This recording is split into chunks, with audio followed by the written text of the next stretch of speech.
大家好啊，興致勃勃啦，以為去龍脊行下啦。你估最後會點啊嗱？睇落去啦。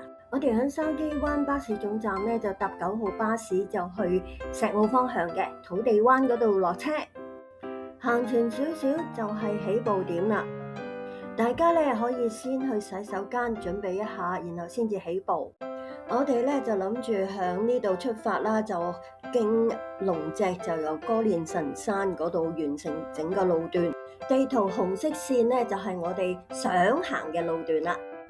呢段路咧新手行咧都唔辛苦嘅，應該就係港島徑嘅第8段。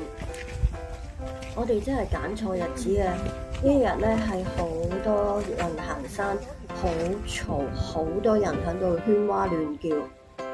沿路咧嘅指示好清晰嘅，咁我哋亦都好快去到第一個觀景台，不過人好多，我哋都冇上到去嘅最終。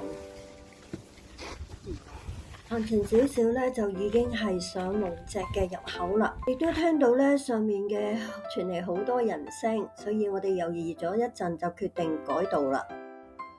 途中睇到藍色嗰條線咧，就係我哋改咗要行嘅一段新路啦。其實咧就係響龍脊嘅下邊，即係響山腰嗰一段，都好舒服嘅。啲路都唔算難行，除咗有少少路段係有啲碎石之外，但係咧如果要睇好開闊嘅景色咧，就呢段路咧就未必得啦，因為咧側邊咧都係好多嘅樹木嘅。改道咧讓我尋回一份嘅寧靜，同埋好舒服咁樣去聽下大自然嘅聲音。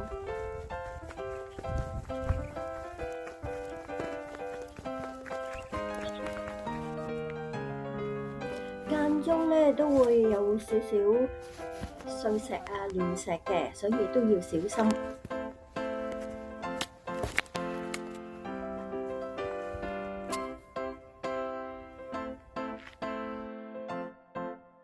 我哋而家經過咧就係上龍脊嘅另外一個入口。我哋決定咧下次咧就會響呢一個入口咧上龍脊。即係好似話係響龍尾行返去龍頭。好，我哋繼續行就好快到咗歌連臣山嗰一段路啦。咁咧就見到一個指示話落咗啲樓梯咧，就去到石澳道，可以搭返巴士或者小巴去返石澳啊，或者筲箕灣。總括嚟講咧，呢段路咧都係行得好舒服，雖然個景唔係咁開揚，都好適合新手去行嘅。我哋龍脊見啦，拜拜。